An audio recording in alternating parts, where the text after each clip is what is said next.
Только что закончилась встреча Ивана Клименко и Ярослава Смирнова. Иван потерпел поражение. Наверное, потому что сильный соперник, во-первых. Во-вторых, не забивал свои шары, столы не до конца еще понял. Именно в плане сукно новое и сложно играть. Ну и он достаточно сильный соперник. Вице-чемпион России до 18 лет. Теперь Иван следит за игрой остальных ребят. Они приехали из Волгограда. В Уфе проходит первенство России по бильярдному спорту среди юношей и девушек до 18 лет. Психология очень важна в бильярде. То, что если у тебя сильная психика, ты устойчив морально. Много еще зависит именно от техники игры. То, что нужно постоянно усовершенствовать свою игру. В плане техники нужно удар, чтобы был поставлен правильно. Вот этим мне нравится, что здесь не нужно поменять физическую силу. Здесь именно нужно думать головой, как позицию, вот эта логика раскладывать.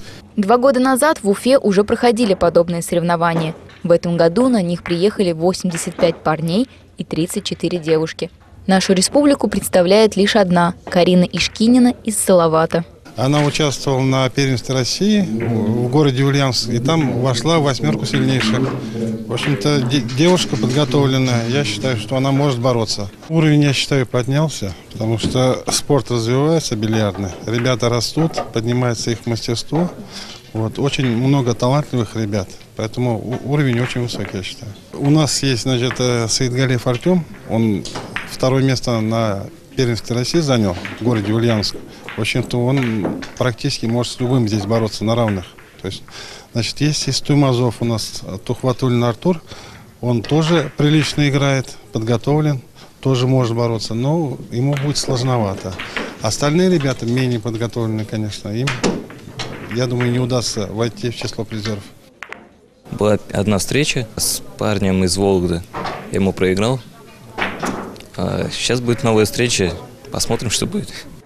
Я начал играть вообще в 6 лет. Играю уже даже, 5 лет играю. Меня вообще дедушка привел в бильярд. Сейчас с дедушкой играете? Играем тоже. Я. Соревнования по швейцарской системе проводятся до 2 поражений, а с 32 человек, то есть по олимпийской системе, то есть 1 поражение уже участник вылетает из борьбы. По словам помощника главного судьи, лучше всего бильярдный спорт развит в Уфе, в Туймазах, Салавате и Стерлитамаке. Алина Таюпова, Станислав Птица, телеканал ЮТВ.